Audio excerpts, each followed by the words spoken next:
Good afternoon, everyone. Welcome to another session of In Dialogue Foundation's Certificate Course in Dialogue Studies 2023 to 2024. I'm Soumya Jain, a volunteer at In Dialogue Foundation. I was also a participant of this course in 2019 to 2020. Today, we have the pleasure of having Dr. Manisha Choudhary with us. She will speak on the topic Dialogue, Democracy, Human Rights in Contemporary Society. Manisha Chaudhary teaches at Department of History, University of Delhi as an assistant professor in the history of medieval India and specializes in history of Rajasthan. She has acquired her degree of bachelors from Miranda House, University of Delhi, and pursued MPhil and PhD degrees from University of Delhi.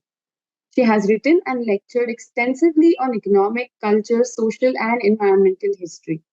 In the past, she has also been a fellow at Indian Institute of Advanced Study, Rashtrapati Nivas, Shimla. So over to you, ma'am. Thank you, Soumya. Thank you for such a generous introduction. See, as far as today's topic is concerned, as Soumya has given an introduction to me, and the topic on which we are talking today here in this forum of Yoga Foundation is, the dialogue, democracy, human rights in contemporary society.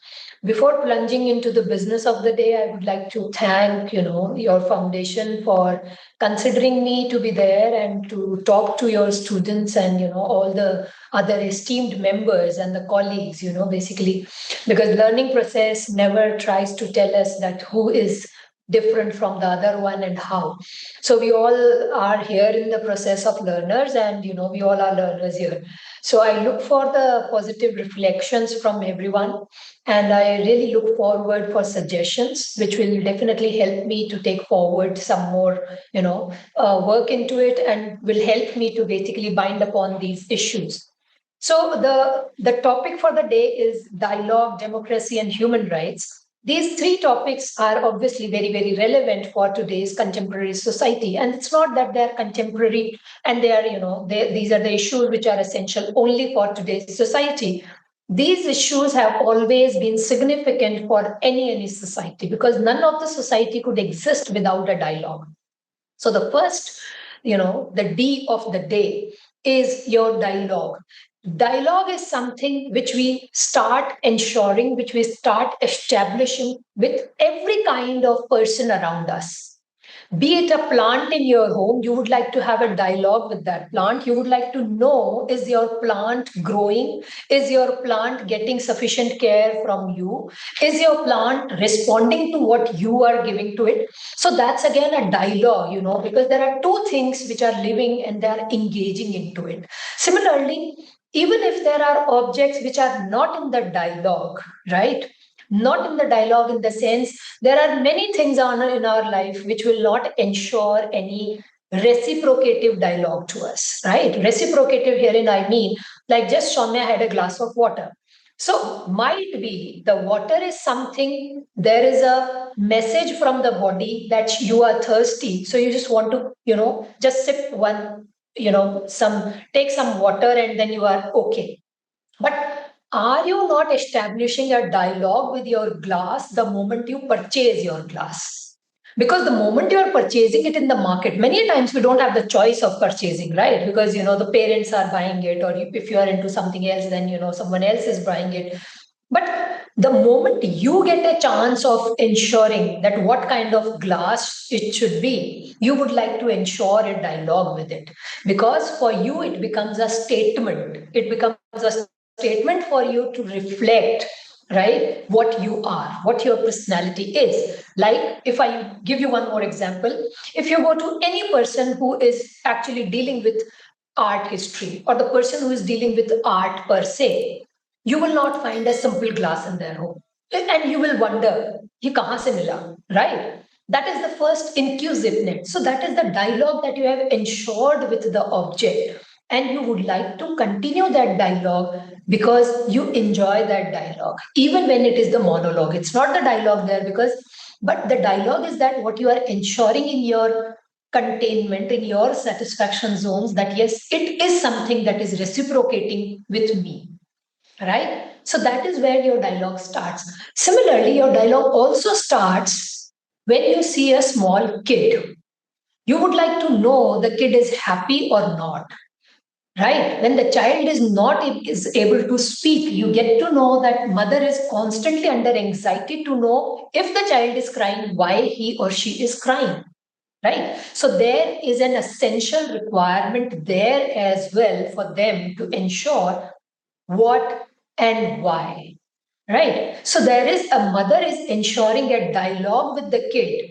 and the dialogue is basically not necessarily the verbal dialogue, right? The dialogue is the mother is trying to give the child everything by which the child is getting soothed, and the child is trying to get pacified, right? And if the child is young, obviously the mother is thinking it must be hungry, it must be having some stomach ache, must be having some headache, must be having some fever, some uncomfortable situation, or something or the other. There's a lot of guesswork which is involved in this. But is the situation that the guesswork is wrong, or the guesswork is actually a dialogue? How do you define it? So it's actually a dialogue because the child is also responding per se in the way that the child can ensure a dialogue. Why is it happening? Because the child is able to ensure that yes, there is someone who understands. The moment there is no familiarity, there is you can say there is no connectivity of the child with somebody, those people will not try to soothe the kid, right? When the effort to soothe or the effort to pacify the kid is missing, you will naturally know that yes, the dialogue is missing.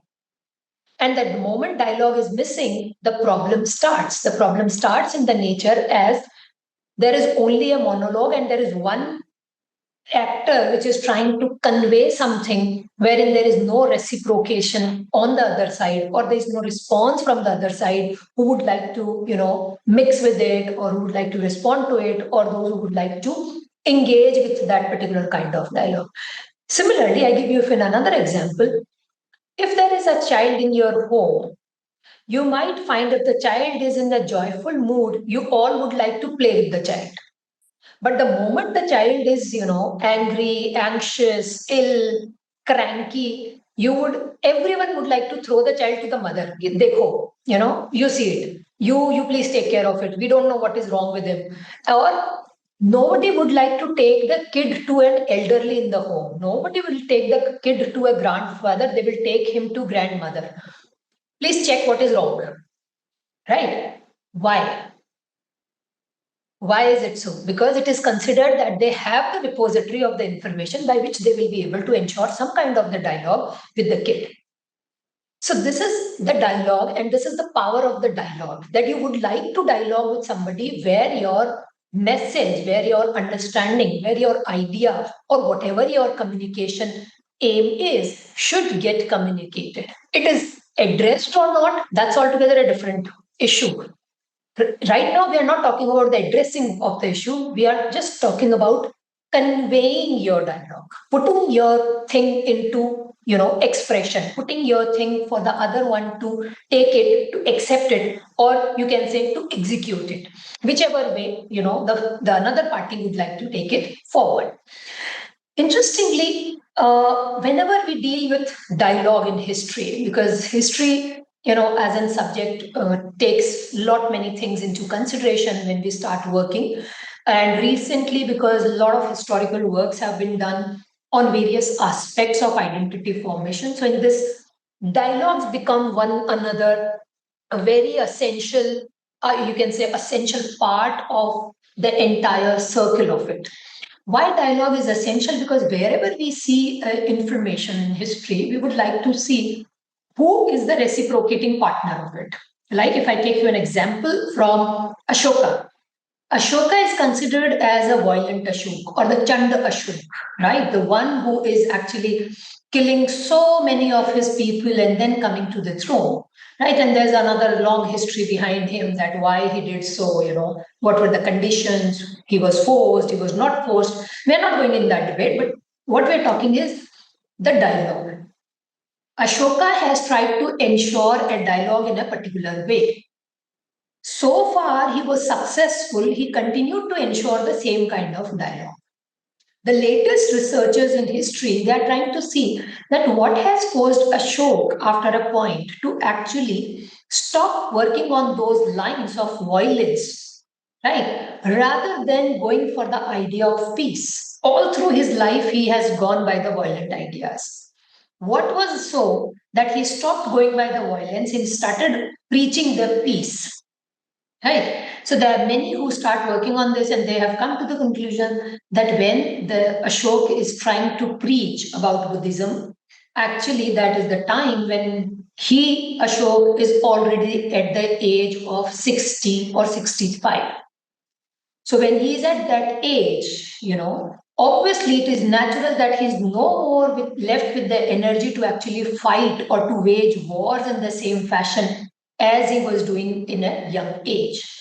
Right? So there are perspectives into it. The dialogue that Ashok is trying to ensure is one through the violence. Right? That is also a dialogue because you don't do violence on your own self, you do it on other. Right. So that's also a kind of dialogue, but that's a dialogue which is not the dialogue that should be entertained because there is no happiness into it, there is only aggression into it. The aggression is in such a form that it finally ultimately did not provide him solution just after say 20 years. After 2 decades, he was not having any response and he has suffered all through. So the peace is the thing for which he would like to do the dialogue. And when he started the peace dialogue, he says that I'm, extremely popular, I'm extremely successful, and I'm not only, popular and successful, I'm also somebody who is liked by everybody, right? And people look to me like somebody who can provide solutions to the things. So I'm no more somebody whom people were fearing, with whom people wanted to go away, with whom people were not trying to ensure some relationship. But now everyone wants to ensure a relationship with me. And that proves that the dialogue for ensuring of understanding others' perspective is essential. There is what he starts conveying. That dialogue is essential. Buddha himself, when he was preaching about Buddhism, he was always conscious enough that yes, somebody has to ensure a dialogue all through. And this dialogue of Buddha is also that is very, very crucial. Buddha's dialogue came little earlier, or Buddha's dialogue is something that Buddha had tried to not ensure for the sake of, you can say, his own benefit. He's trying to ensure the dialogue for the betterment of the society, which he says the society around us must have the betterment, they must have the solutions, and the society around us should be able to get some sense out of what we do for them. Right. So for him, again, the dialogue is something that is essential. Essentially, the dialogue, the history of the dialogue is not this much. There is larger history of the dialogue, where I believe the dialogue starts very much at the inception. If you go to the Paleolithic age, obviously people have learned hunting through the dialogue process. They have known how, if these people are hunting the elephants, they know what is the time that they should be approaching an elephant, what is the time that they should avoid an elephant, what is the time when they should be, reaching the tiger, what is the time that they need to avoid a tiger. So that's not a dialogue which is actually a verbal dialogue, but it's very much a dialogue which is a dialogue in understanding, a dialogue in approaching, a dialogue in applying into day-to-day life. If we see all through the medieval part of Indian history, because I'm just taking popular examples and I'm trying to give you an understanding, or I'm trying to build an understanding for all of us how the historical narratives can be fitted into this and how you can see the dialogue as a part of it. If we move forward, we find that Ashoka being a major part of the ancient India, then I directly come to the medieval Sultanate. And if you see Sultanate period, you find that all the time the sultans are concerned about the idea there should be people who should be coming in. They should be talking about their ideas. They must be talking about their experiences. They must be sharing their experiences. And these people must not be, governed with the fact that, okay, fine, don't need to reach to the empire. There's always an effort that people would like to come to that empire and they would like to convey their idea to the empire. How they are doing it, that's again a very interesting story. If I take one example of Ibn Battuta, I would say Ibn Battuta is someone who is coming all the way, he's traveling all across the globe. When he is reaching India, he's consciously under anxiety that I'm reaching India. India's sultans are so famous, India is so powerful, India is so well connected with China, India is so well connected with other places. And Indian rulers have a larger approach, and these people are pretty rich. Rich in the sense why they're doing is because in those times Central Asia was having a difficult time. So coming down from the Central Asian, belt and then coming to Indian subcontinent, these people wanted to have a fair idea about India.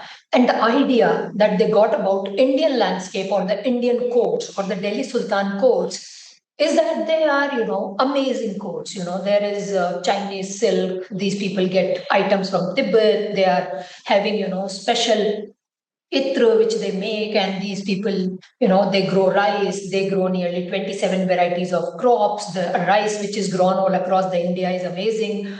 So the listing of items which Ibn Battuta is trying to give during his travel to India is again very mesmerizing, because he is not fixing to one item. He says all kind of things are available.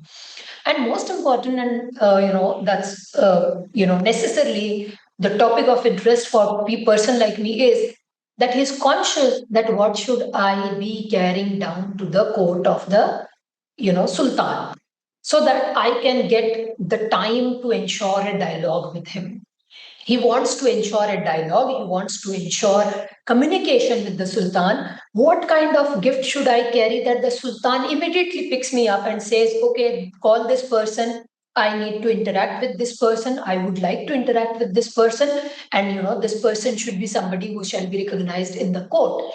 So Ibn Battuta, when he is into the areas of Punjab, the present area of Punjab, Pakistan, he is buying camels. He says, Muhammad bin Tughlaq is very fond of camels. Let me buy some camels, because he will be very impressed by the fact that I'm carrying camels, and camels from, the areas of Sindh and the areas of Lanki. So he is like, he's trying to ensure a communication. He wants to ensure a communication. He says without communication, it's very difficult for anyone to actually go forward.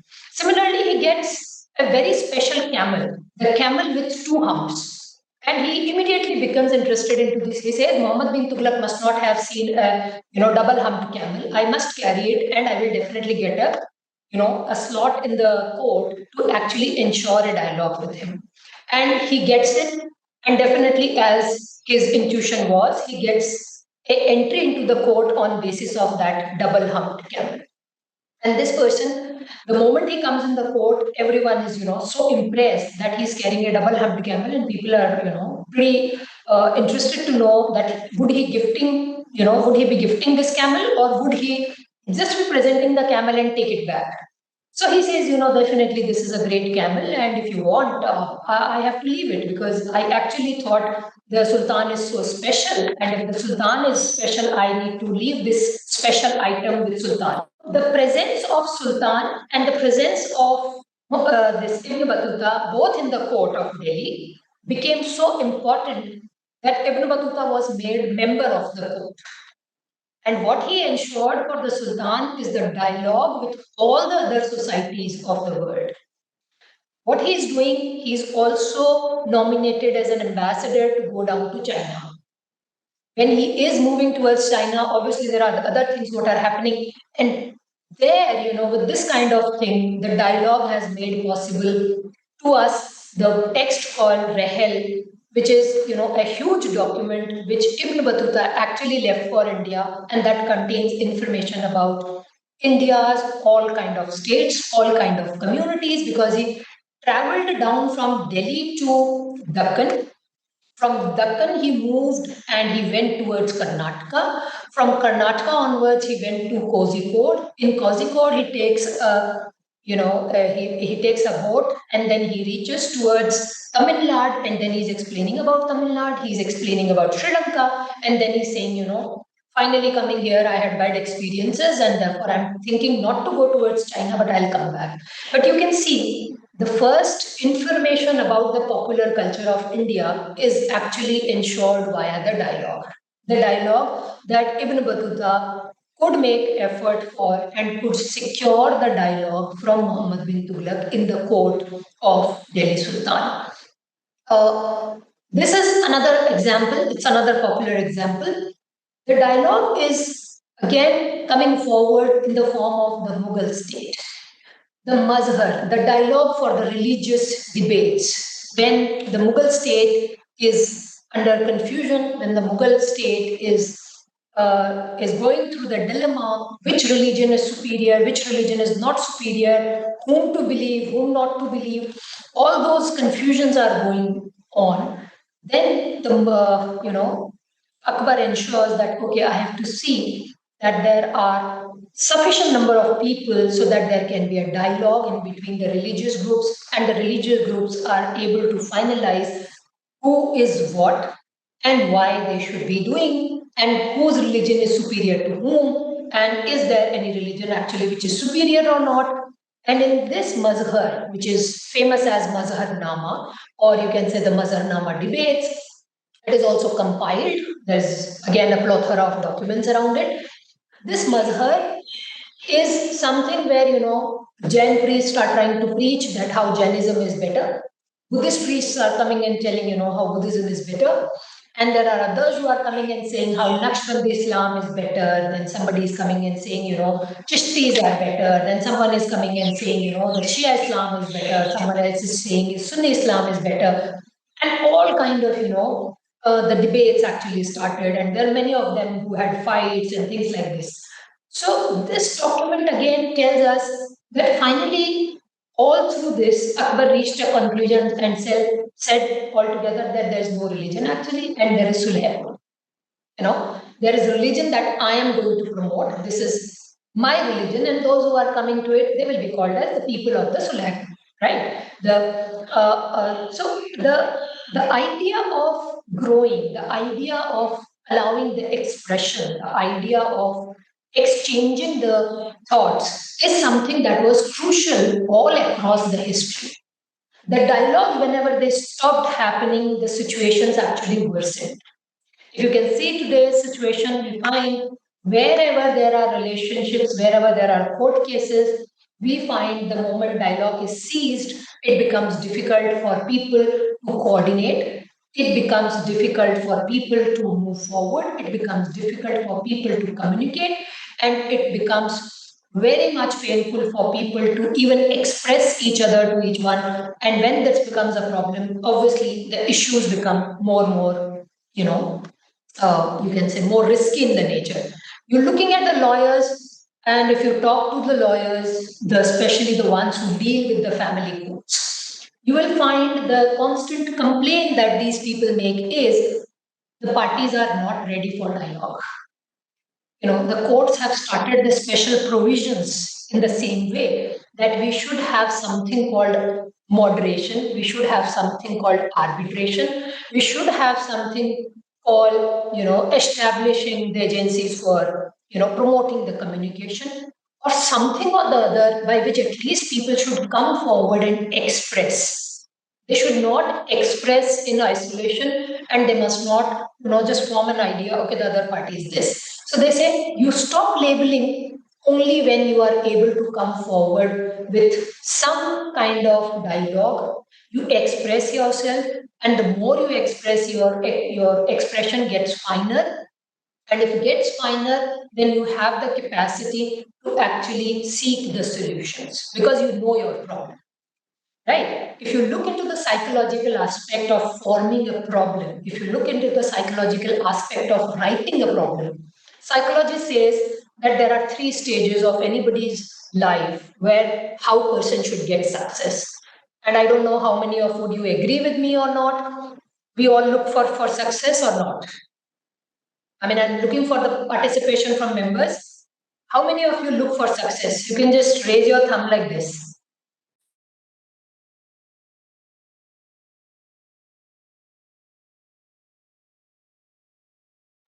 So we all look for success, right? Somewhere or the other, we would like to be successful. What are the parameters of success?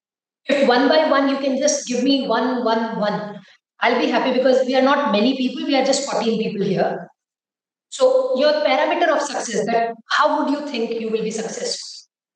It can be professional, it can be family, it can be your thought, it can be your ambition for social work, it can be anything, right? And don't worry, I'm not going to judge anyone on this.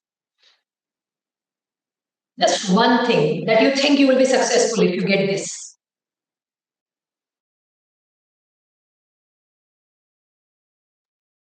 Poonam, we can start with you. I think, ma'am, first step is just to come out of comfort zone. I don't know if I'm Uh, who is there? I am not able to see you. It's Asif Ali, ma'am. I think first step is just to come out of comfort zone. Comfort zone. Okay. What else? No, I'm saying, how do you think that you will be successful? What makes you think that you will become successful if you get this or that? Ma'am, I think it depends upon our personal goals. Zikra, Yes, ma'am. Actually, I believe that I'm already successful because I feel content from within. So that is my idea of successful. very nice. What about you, Munir? Well, ma'am, I believe being in a domain of religious studies, I believe to foster an environment of acceptance is to me a grand success. Okay. Anyone else? Kripa, Dev?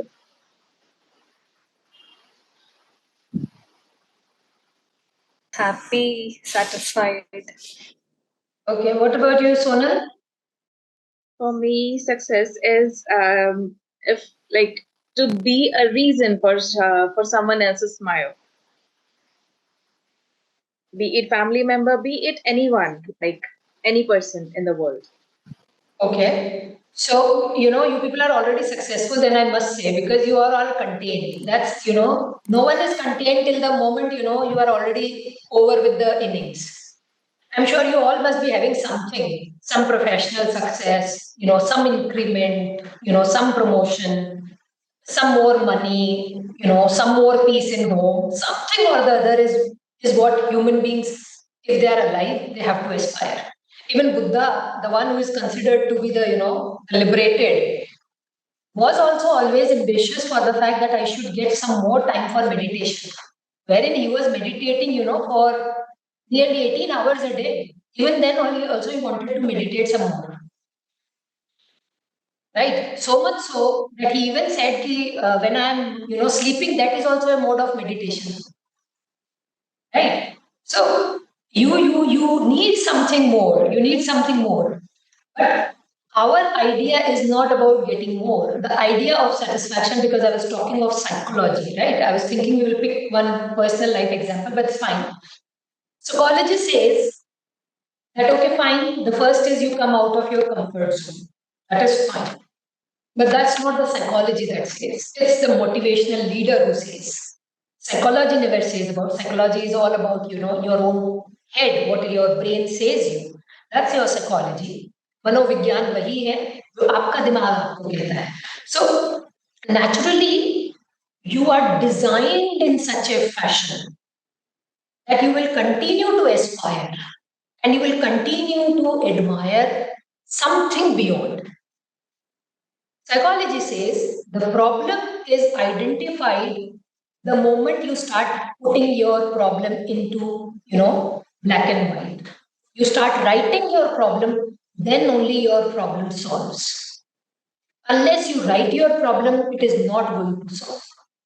Second is your problem is half solved when you mark your solutions on paper. Like you are party one, someone else is party two. So you must try to take a central position and say, if I say you are good, there's no reason the other one is going to abuse you. Right? If you say you are good, the other one will say you are also okay. He might not say you are good, but he will also say you are okay. If you say you are pretty, there's no reason the other one will say you are ugly. You will say, yeah, you also look ordinary. But they will not say you look bad. Right? So the moment you start putting down your problems, the moment there is a problem with a human being, right? Because the dialogue actually appears in, or it takes form when two people are able to dialogue, when two people are able to exchange. So far there is one person, जैसा कि मैंने शुरू में example दिया, if it is about glass, you can replace it, right? You can afford not to use it, right? You can just pick your bottle and have water from bottle. But the moment you get an effort to change it, you will replace, right? And if you are liking it, you will continue with it. And if it is not making any difference to your life, you will not feel anything about it. Right? So that is how you fix your dialogue with your items. Do you think so? You had a dialogue with somebody since morning?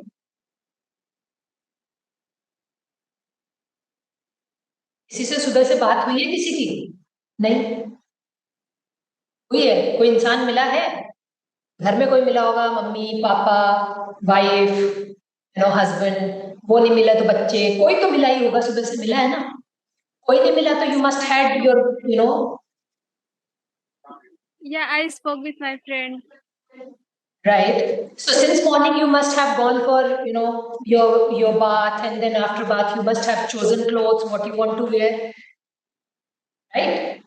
आज ये पहना है तो इसके साथ बिंदी लगाना है नहीं लगाना, आज ये पहना है तो परफ्यूम लगाना है नहीं लगाना, राइट? आज ये है तो इत्र लगाना है कि नहीं लगाना, yes or no? Do you think all that, or it's like अरे भाई चलने दो जो हो रहा है? You do all this, no? So is there a dialogue that you ensure with those things? And what dialogue is that? The dialogue is from here, right? You will apply a perfume which gives you something here, right? You like some perfume. You like some musk smell. Somebody would like jasmine. Somebody would like rose. Somebody would like sandal. Somebody would like firdaus. कुछ तो है ना उस खुशबू में. Therefore, you are, inclined into it that okay, I want this smell. There's a particular smell that you would like to have from yourself, right? So that what emits out of you is something that makes your personality. And therefore you are conscious enough that what I am going to put with myself. So similarly, we must be conscious of the dialogue that we put to people who are around us. And the first battle in terms of your psychology, in terms of your dialogue, starts at your home. We are so good with friends. Friends say they are so nice, they're such gentlemen. In the middle age group people, I'm sure that's a wrong example for this group, but still I'm taking that example. If it is a middle aged family, then you will find the people who are in 40s or those who are in late 30s, they will generally have fights in home. Right? They are not able to establish communication with the elders. Elders are not able to establish communication with the young ones. Why? Problem is only because you are casual about the communication in home, but you are conscious enough of your dialogue when you are outside. Because that carries your social reputation, that carries your persona. In home, they all know you. Right? Whatever might, good representation you would like to do of yourself, they will say, we know what you are. Right? So that you are casual about your dialogue when you are home. The moment you get casual about a thing, it will start falling apart. So, dialogue is something that disciplines us for everything, nearly everything. How you are talking to a child will ensure your relationship with the child forever. If you are talking to a child in a very sophisticated manner, in a very good manner, you are in a jolly mood, you are relating with the child would always come back to you, would like to have conversation with you. Uncle के यहाँ बुआ के यहाँ किसी के यहाँ जाते हैं तो बच्चे they generally they come back to the person. But think of someone who comes and says chalo, immediately you say कि fine, be in your rooms, dare not to come in front of me, what is this that I have come and started jumping on my head. The kid will always would be of the choice that they don't deserve to be inviting. And there you modulated the child's dialogue. The child has learned to differentiate, this is my person, this is not my person. वहीं से वो भेद जो है उस बच्चे में, जो ये समझने का जो अंतर उसको बनाना है कि हाँ मुझे इसके पास जाना है, उसके पास नहीं जाना है. They will start doing that, they will start segregating that. And this is how the child has learned the dialogue. And therefore, a teacher who is talking to the child in school nicely, I'm sure you all remember some teachers in your school when you were young kids. You must be remembering all of your good teachers, right? Those who used to take you nicely, welcoming and all. You all remember them. But do you remember your maths teacher? I'm sure no one remembers. I don't remember my maths teacher. I don't know about you, but fine. So that is the difference of the dialogue. Because you think that that teacher of mathematics is actually speaking some, alien language, but the teacher who is giving the stories from English and Hindi is actually talking your language. That is the effect, that is the bond of the dialogue. Generally, you will find in the homes parents who are storytellers.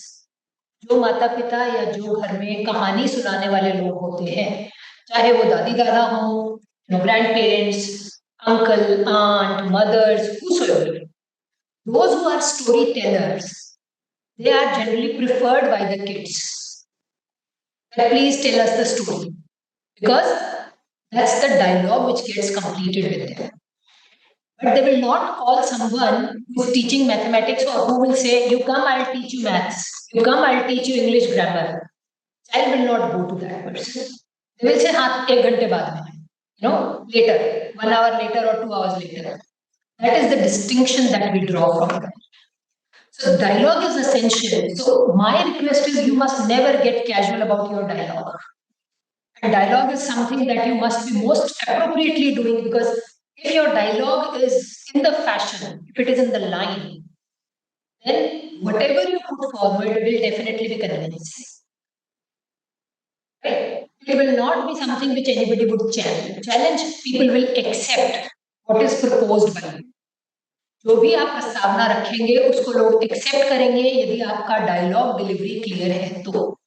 Right? So clarity of dialogue is something which is very, very crucial for anyone in any kind of establishment for winning your psychological battles, because you ensure your dialogue in your mind.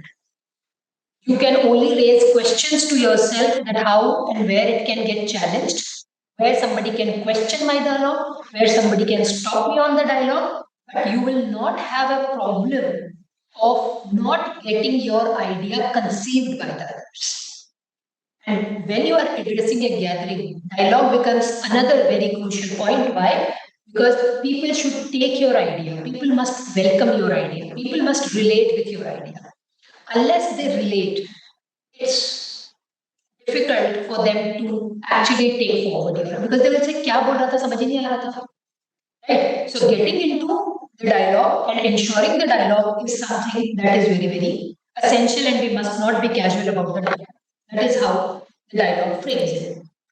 Now, we are talking of dialogue democracy. Democracy is, I'm sure you all know, democracy and its definition, how democracy has been designed, how it has grown, what all processes have been involved into it. Democracy is the form of the government, which has been called by some as the worst form of the government. There is another, idea about the democracy, that democracy is the most popular form of government. There is another idea that says democracy is the most desired thing, and there's another which says democracy is the most successful form of government. If you see Aristotelian view or the growth of democracy or the idea of democracy from Aristotle onwards, you will find there are difficult, truths around democracy. Because he says, democracy is something that will convert into mobocracy. And this mobocracy is something that people will try to rule, dominate, crush others and say, we are majority.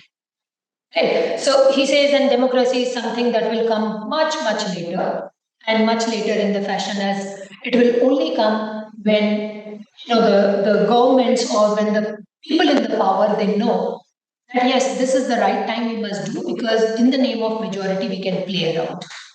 the kind of majority they would talk is any kind of majority, meaning any kind of majority in the sense that they would not necessarily go by the majority of people who are well read, people who are not read, or if you see democracy, how the academicians, or you can say the people who are from the civil societies, how they criticize democracy is, they say, how can a democracy be a successful form of government? Because in democracy, an illiterate person who is not understanding any logic of anything, who is not able to relate with anything, is having the equal weightage in the power of the vote. What is the power of the vote of someone who is, an academician, a well-researched person, somebody who understands all these processes, someone who has done theoretical studies, someone who is related, right? And how do you see that might be reading is something that you would like to say, okay, fine, you read and therefore you can relate with the democracy. But they also question the fact that this only becomes possible for the people who read social sciences. But if you think of a scientist, if you think of, say, not necessarily a scientist, if you think of somebody who is doing mathematics, or somebody who is doing engineering, somebody who is making dams somewhere, right? And if you think the person will understand what value his one vote is carrying, then you are mistaken. Because for that engineer, vote is what?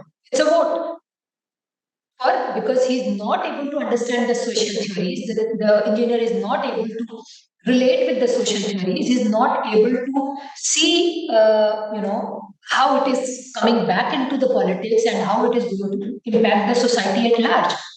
There must be somebody who are trained into it, and there must be somebody who can have hands-on knowledge of it, that okay, this happened in the 18th century, therefore this happened in the mid of 18th century, and this is how by the 19th century India went into the slavery.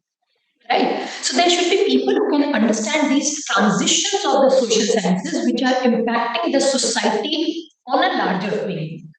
But there are hardly any people who understand this. So therefore, there is essential need for people to have an idea of social sciences, working democracies, history of democracies.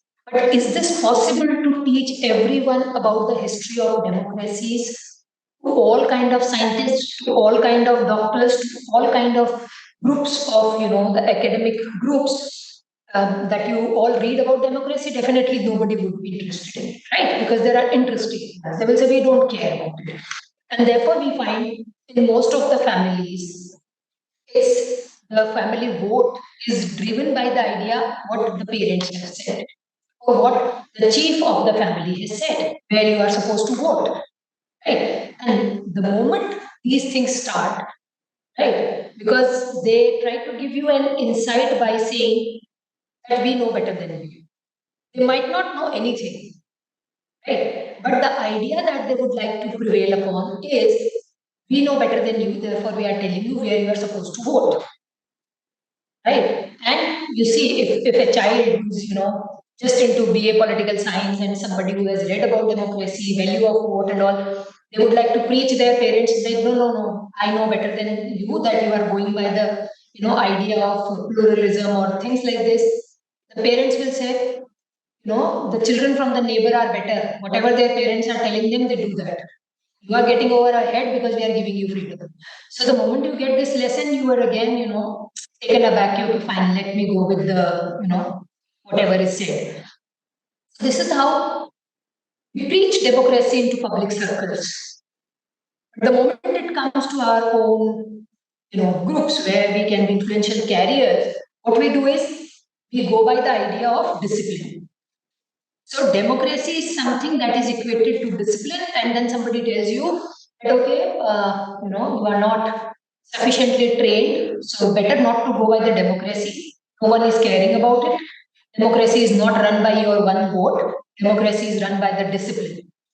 And if we act a family unit in one discipline, obviously others will also fall in line that okay, they have a united voice. So the others will also come and join us. So this is how your the democracy gets into the line with discipline, and the discipline actually overrules the democracy, and democracy is again taking a backseat.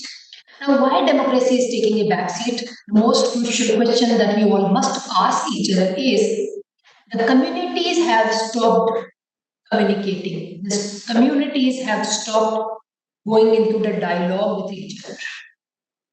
The moment you will start having isolated colonies, the moment you start living in isolated areas, the moment you start choosing to live into your like minded society, the moment we choose to move away from the real problem and say, okay, I want my peace, I want myself safe, I want my family safe.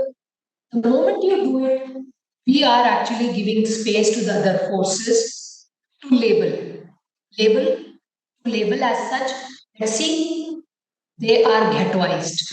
See, they have no idea of community living. They have no idea of mixing with others.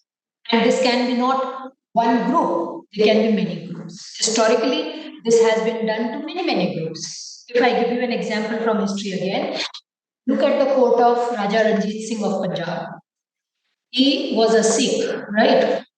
Raja Ranjit Singh was a Sikh, and being a Sikh, he was a minority in the area of Punjab because Punjab dominatingly had Muslim population in the 18th century.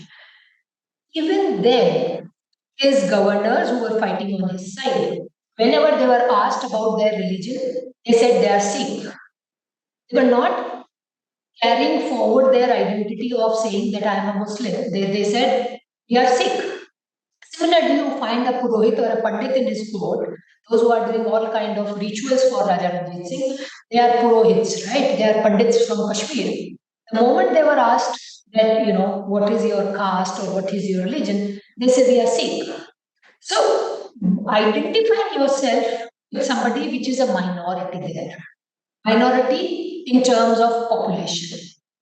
Wherein the majority is something else, but then also they are trying to sideline the issue of religion, but they are siding with the idea of existence. That the king is sick, we are sick because the king has recognized my potential and therefore I'm trying to do with them. So religion is not which is essential. What was essential for them? The communication that they could establish with each other.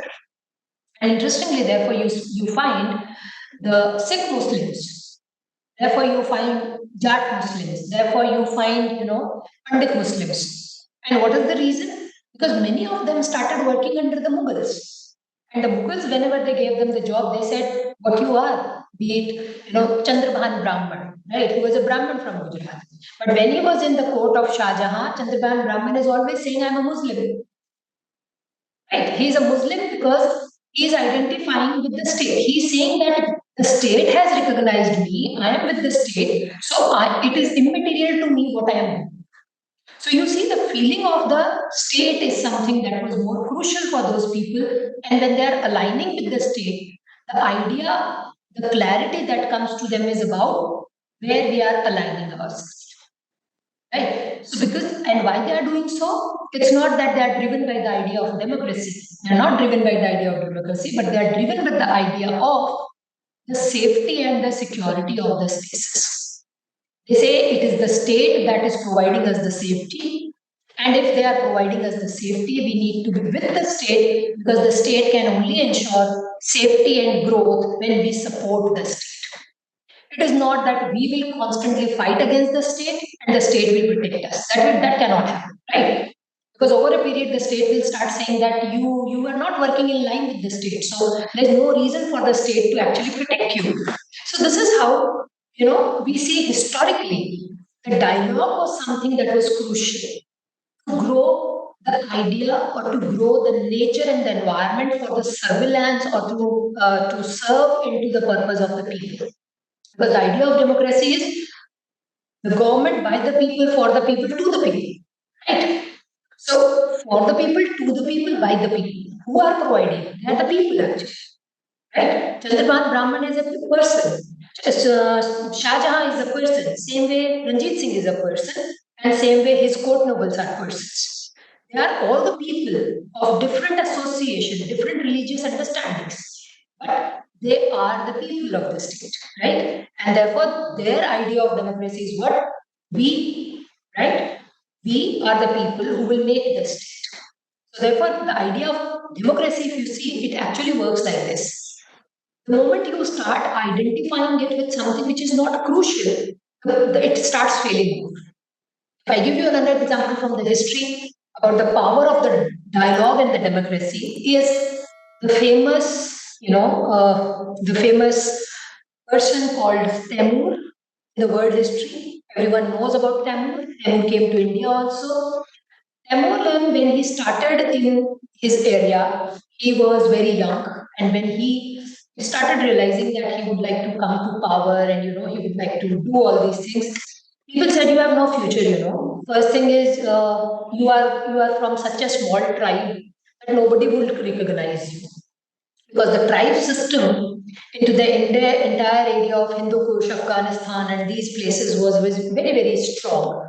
So they said nobody is going to recognize you. You belong to such a minuscule tribe, and after the Mongols and everything, the Changezi tribe is so big that everyone would like to go with them. So Temur was fine, but the person and his intellect, the person and his idea of things has grown immense. Then he has gone around this area, he has tried to understand that what he can do. And it is very interesting to see that all across the Central Asia, when he is moving from Afghanistan to Samarkand, Iraq, and all the places, he has realized there are different tribes. There is not one single tribe. And there's no way by which am going to tell, okay, tribe Soumya is better than tribe Poonam, and tribe Asif Ali is better than Kripa tribe. It's not going to happen. Because they all have their autonomy, they all have their power, they all have their understanding, they all have their religious traditions, and they all have their historical traditions with them on which they are trying to bank upon, right? Realizing that, he invents the method of the nobility, the tribe leader. And each tribe leader was accepted by him into his court as a noble. He said, you all are nobles. None of you is above anyone. You all are the nobles in my court. Therefore, naturally, he establishes what? That every tribe is equal. Only his tribe happens to be little elevated from others, but the Umrah who is coming from his tribe is also going to be seated into his courtiers. Right? Because the moment he declares himself as a king, he's no more the Umrah of the tribe. He's not the representative of the tribe. Right? He's not more the leader of the tribe. Right? There has to be someone else who is going to be the Khalifa of the tribe.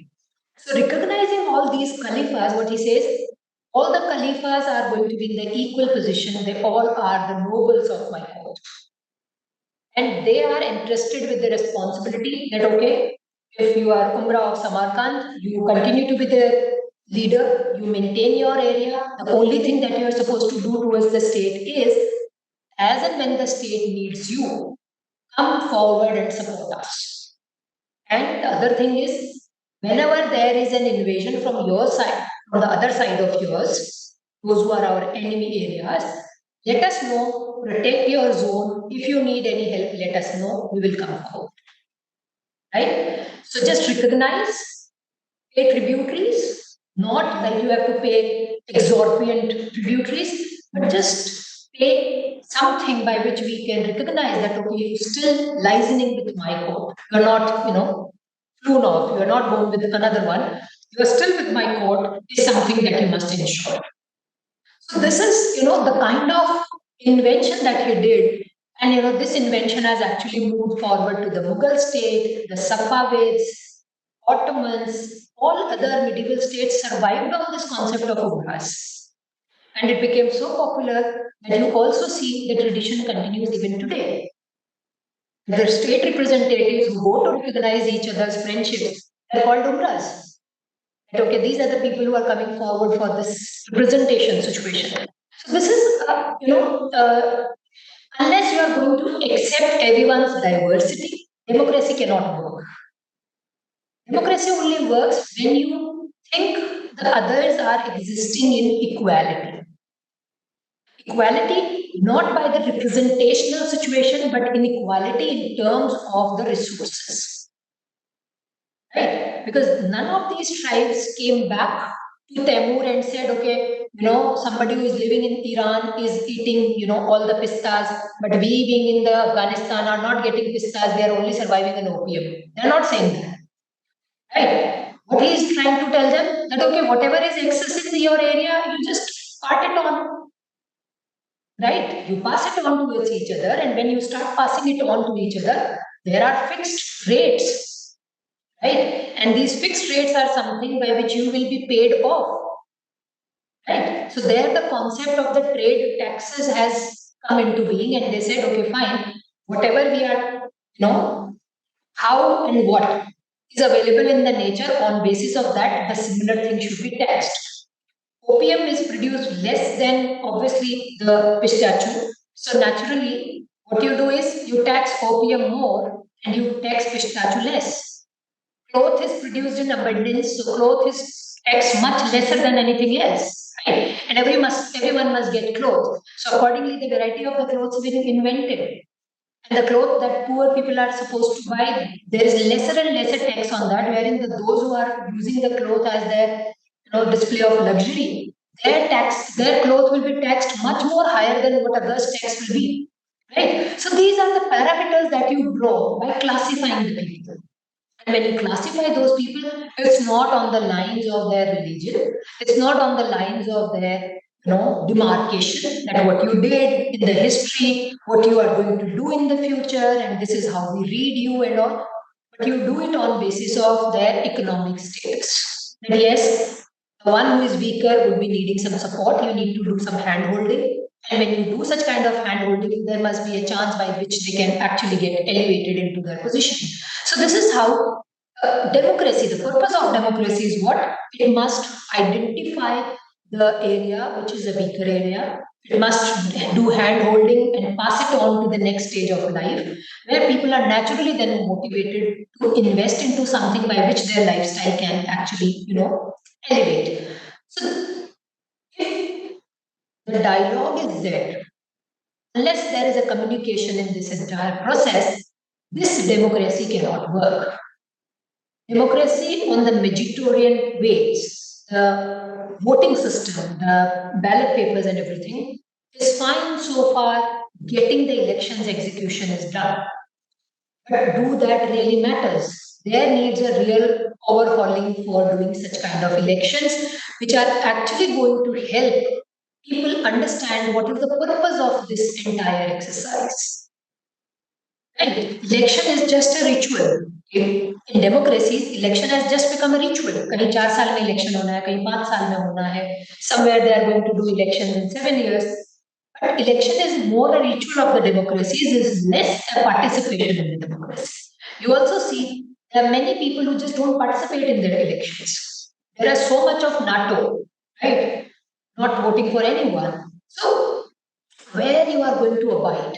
Because if the election has become a ritual, then naturally wherever there is a particular section which is in a majority, because most of the people are engaged into the business of earning their bread and butter. And if people are constantly into earning bread and butter, there's no way by which they can actually think in terms of broadening their idea of actual applicability of the democracy. They will only work on the idea of that what I have to vote. I have to vote because my parents have told me. I have to vote because my husband is telling me. I have to vote because my friends want me. Or I have to vote because somebody from my colony is fighting the election. I have to vote because I have been told by someone. And half the population, which is you're the so-called poor population, they vote. I'll get one sari. I'll get one bicycle. I'll get a laptop. I'll get a mobile phone. I'll get something else or the other, or I'll get one the bottle of your wine and alcohol. So all the lucrative things are at work. So for anyone, if you go and start preaching to a rickshaw guy that okay, you don't vote for this, you don't vote for that, they have done this wrong, they have done that wrong, they are not well read, they are so well read, you do whatever. That person will say, be it anyone, my life have no difference. Because none of them is going to come forward and say, okay, you are doing this. Let us ensure that you have dignity of labor. Let us ensure that you don't get into this trap of it. Let us have better living conditions for you. Let us at least have washrooms for you. Right? They will only get what? They will get beatings from the police walas. They will only be, beaten down to the situation. Whenever there are elections, they will be only approached for, you take 500 rupees, vote there. So they will say, at least I got 500 rupees for today. And this 500 rupees is sufficient for me to maintain my home for at least today. So I will enjoy this day as an off because I voted for a particular person and they have given me 500. Other one is ensuring me 500 plus one bottle of wine. So then obviously I have doubling, right? Double faida ho raha hai na. So in order to earn that double faida, I will vote there. So all these lucrative things will work for those people.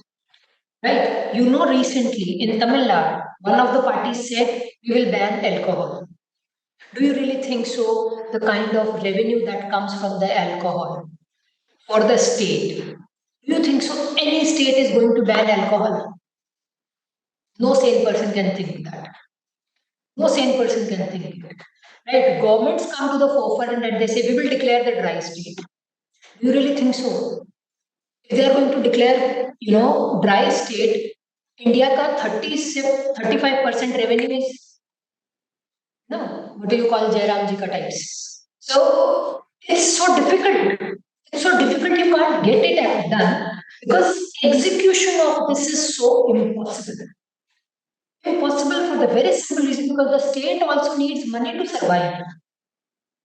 Right? Where the state is going to survive? It is going to survive on the money, what you pay. Why you are taxed so heavily? People who earn more, they will be taxed more. Why they shall be taxed more?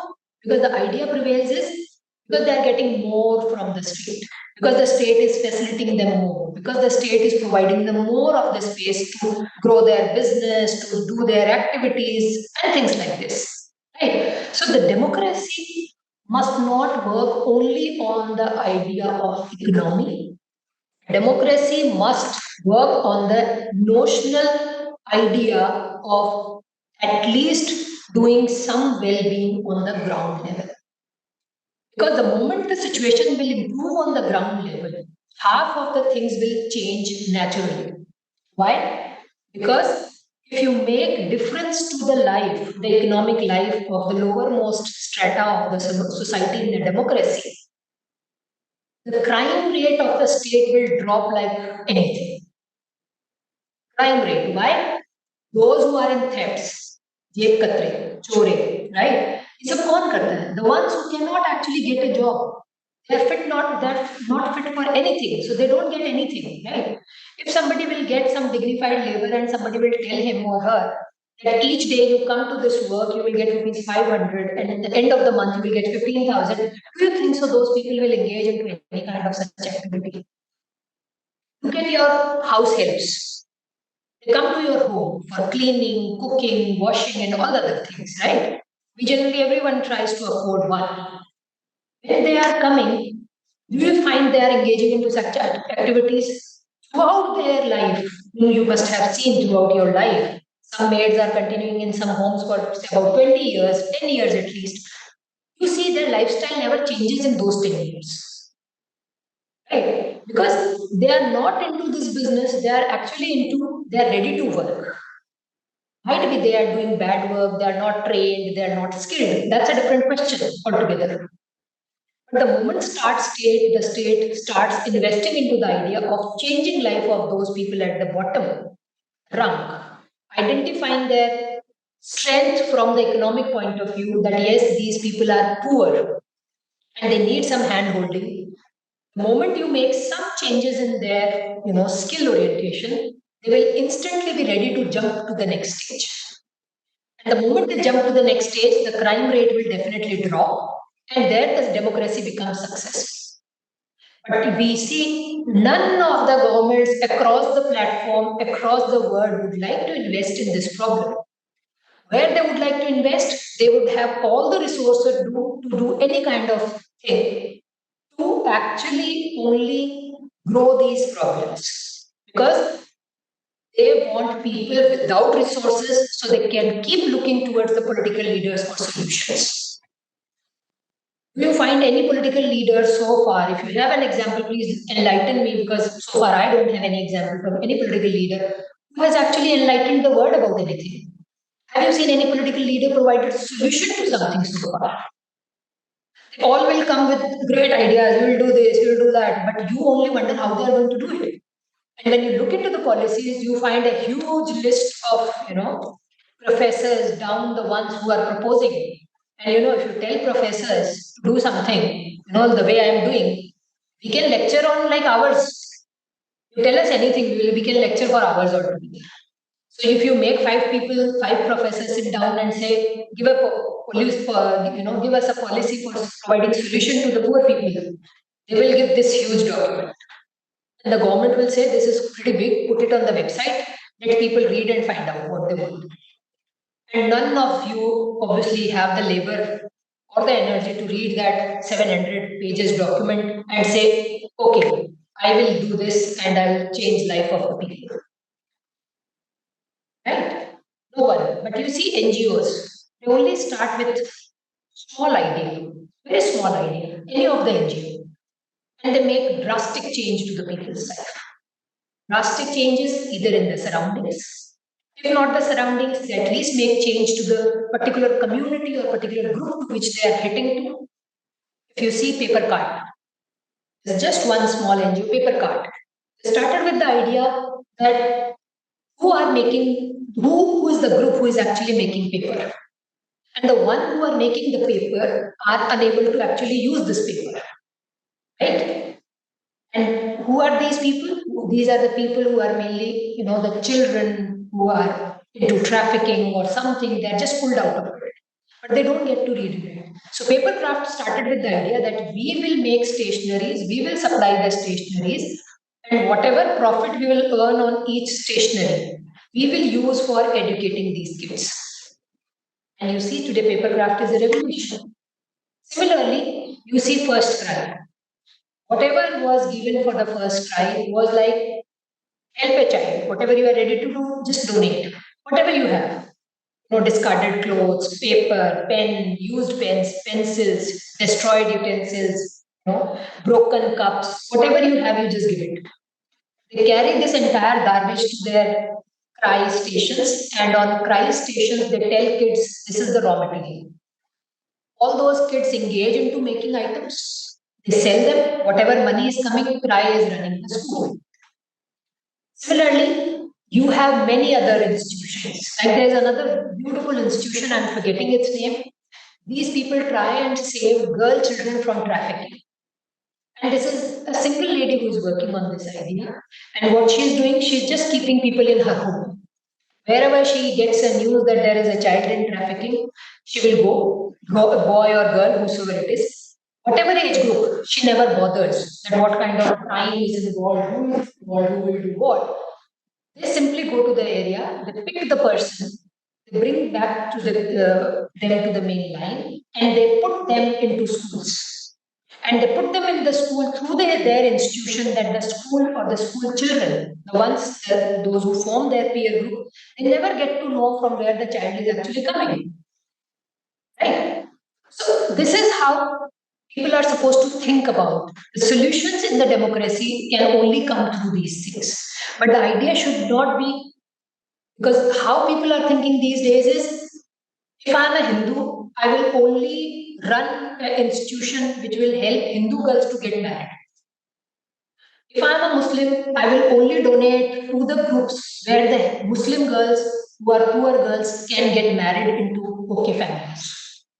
Or if I am this, I will only donate into a religious institution because the religious institution is running a langar, or they are running some food stations for these kind of people, and at least I am off burden of doing things.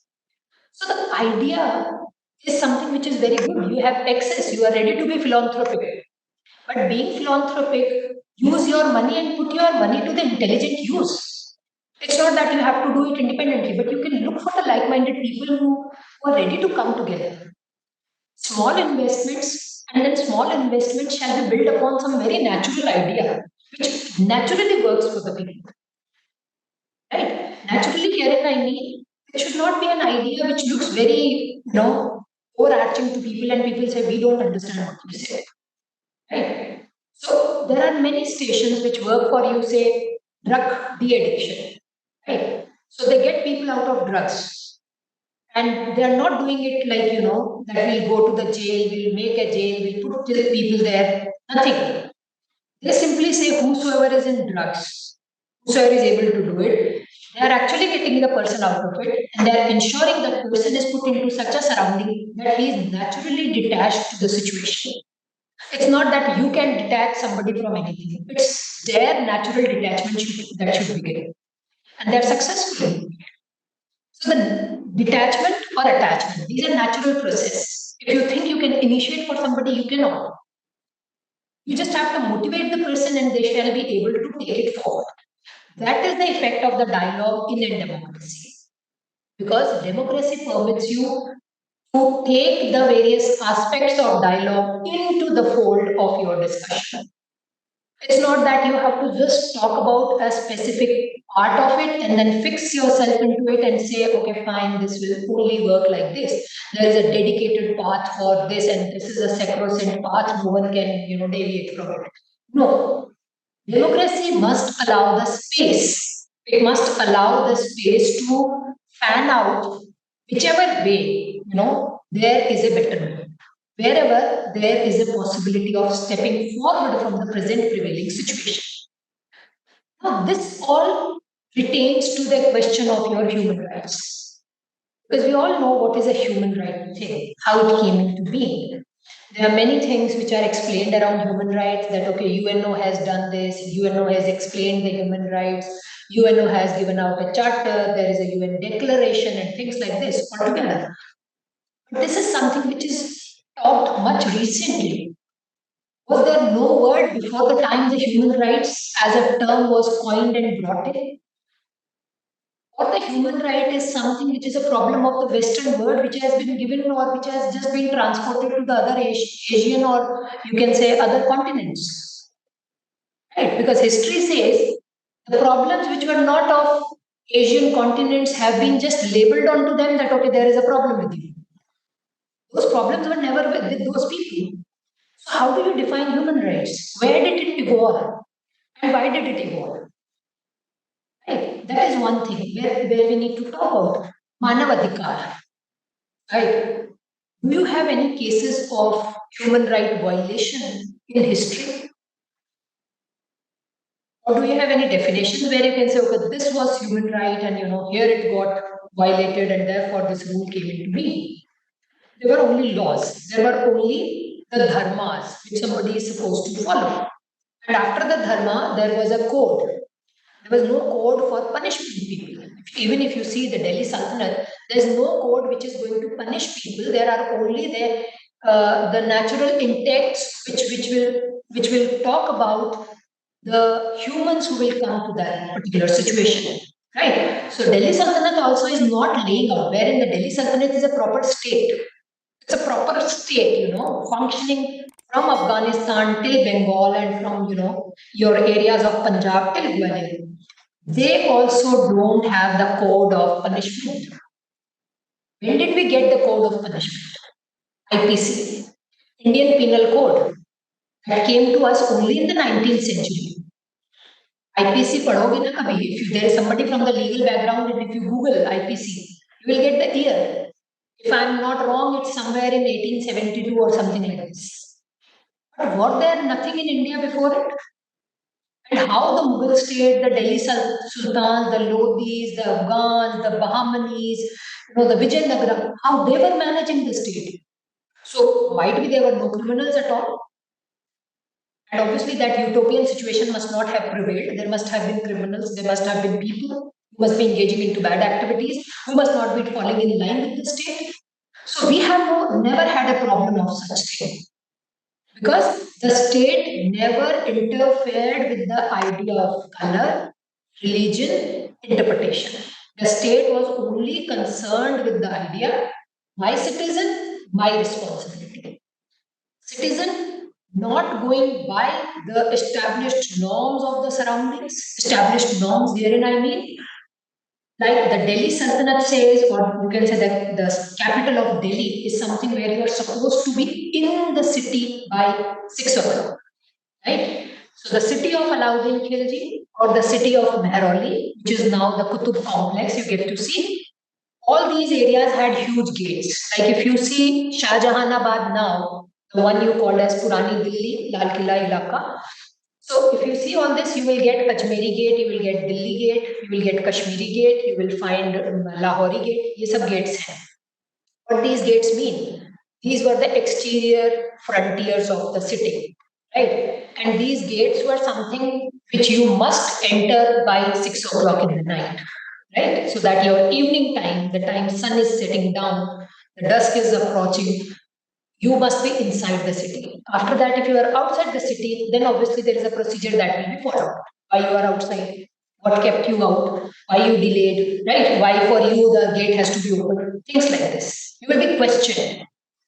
Right? You will be questioned. The state had the roles to prove that okay, my person has left behind because he was working, he was trying to finish something, shall be allowed in. Right? But there is no punishment for it. Where is the punishment coming in? The punishment is coming in that you are in the city, you are supposed to be in particular area of the market, like you are a cloth trader, you are supposed to be in the cloth market, but rather than being in the cloth market, you are into the horse market. Right? You are trying to sell your clothes where? In the horse market. You shall be punished. And how you will be punished? Penalty. Right? And there's a penalty in terms of economic.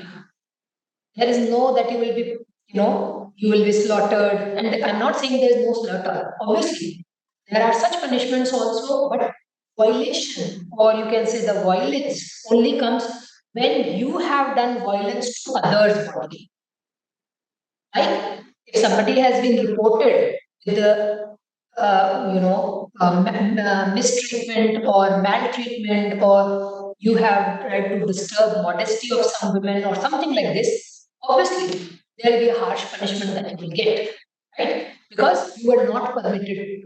This behavior was not acceptable, right? So if you have something like this, you are supposed to be married and you are supposed to be, taking all these things into your personal arenas, not into the market. You cannot ensure in the market that you disturb the people who are coming into the market. You cannot destroy the environment of the market.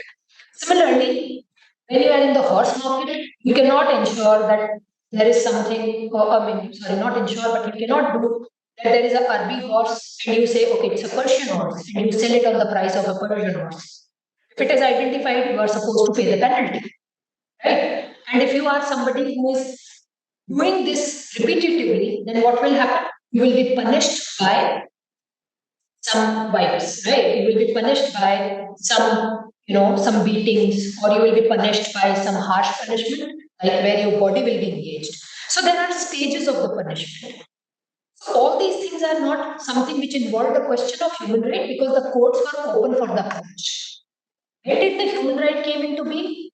Because the much of the problem by the Western world is there is a section of people whom you portrayed to be acting against the state because you ensured them that you will protect them over in the long run.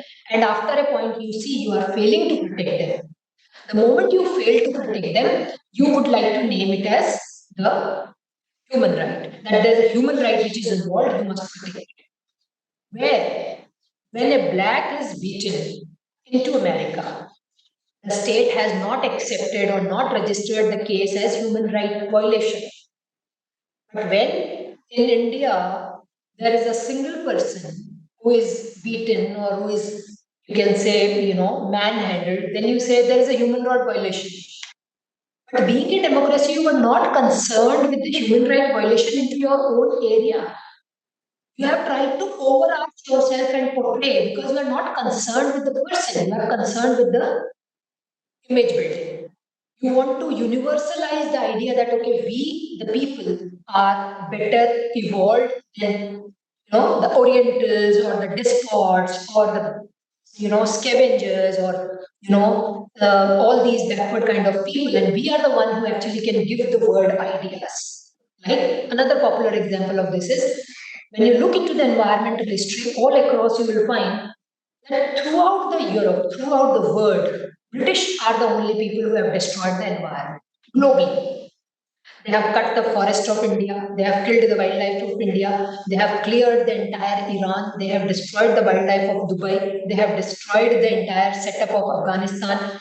They have created problems in Afghanistan. Firstly, they have, they have destroyed the generations of China. They have destroyed the generations of Japan. And everything is where you will find the empire. There is a beautiful book by William Baynard. If you can read that, and Lotus Hicks, that talks about the empire and environment, right? What empire has done to the environment, and here in empire basically means the British Empire. So they say that you have destroyed the empire all across the world. But who was the first to establish a conservation park? If you see that, that was again a British person who established the first conservation park, the first sanctuary. Sanctuary is wildlife sanctuary. He's the one who established. And they are the first who tried to champion the cause of environmentalism as well. They said we need to protect the environment and we will protect the environment. Who destroyed the environment? That is the question. So you destroyed, right? And you became the champion of the ideology also. So don't you see there is a dichotomy? Right. So the problems that West created for the Asian continents is something on which the West has continued to build because they never wanted those problems to settle down. Because they never wanted these problems to vanish out of these continents, because they know that if these problems will vanish out, these people are potentially enough. Potential in terms because Asia per se is a very united landscape. If you see map of the world, you will find from your Iran down till your Bangladesh, and from Bangladesh, if not Bangladesh, if you go up from the Tibet to your China and Japan, you are very well connected. It's not that you are, hanging somewhere like England, you are hanging somewhere like South Africa, South America or North America. You are a very connected landmass, and there is a possibility of exchange that has historically been happening. If you get to hear that there are Buddhist caves or there is a Buddha statue in Taliban, right? In Afghanistan area, the tallest Buddha statue was there, right? But who destroyed all that? Because of the problems that were constantly pushed in by the West, right? The people became so agitated that they destroyed their own heritage. Right? If you see, you will find all the Buddhist caves till Iran. You will find all Buddhist caves till Malaysia. You will find them in Indonesia. Why are you finding them? Who were these Buddhist people? That means they were constantly traveling. They were going to each other's places. They were putting to each other these artifacts, and they were trying to protect them. And how and when they started getting destroyed? They started destroying only after the World War. Because you continue to preach them your identity, your identity, your identity, your identity. So people, without having an idea of their own self, continue to fight for the identity. Right? And the identity fight became such a issue that people are not able to come out of it. And how they don't want to come out of it? Because the first thing, they go out in the they go out of their comfort zone. Say if they talk of their identity, if they're talking within the groups of their identity, they find it very comfortable. The moment they step out of their identity and talk to people, there are difficult questions that are coming up. Right? Difficult questions is people might ask how you say that this is superior and that is not superior. Prove it. Then they start proving. Then obviously you start counter proving. Right? Without realizing there is something called a personal space, there is something called a public space, there is something said a common participation, there is something called a larger unification. Right? If somebody would understand all this, you will have no problems regarding your identity formations. You will always be comfortable with all your surroundings, you will be comfortable with all your ideas, you will be comfortable to have and form your identity. You want to form identity just by some feeding from some religious group and say, I am best. Okay, step out, let us discuss. You don't want to discuss because for you it is good to discuss with it. And if you think that somebody who is of the same, same background, or somebody who is coming from the same idea, somebody who is coming with the same understanding, would be able to give you something contrary on which you need to think, reflect, and build upon. Obviously, that's a very difficult thing to happen in the world because you cannot even think. The window is closed. If you have closed down the window, obviously light is not going to come in. You have to open up the window, you have to discuss, you have to debate, but you have to step out of what you are discussing in your comfort zone. You must step out, and rather than discussing the issues which are of not any concern, because none of you will be able to see what is going to happen after life. But all you will see is what is happening in front of you. Right? And you are not bothered about what is happening in front. We are generally bothered, no, there is something greater for which I am working. And when you start working for greater without working for yourself, you are in a troubled situation. When you are not able to work for your own self, obviously you are not fit to work for greater self. Right? So the idea is that a democracy and dialogue must continue. Then only naturally the human rights will be protected.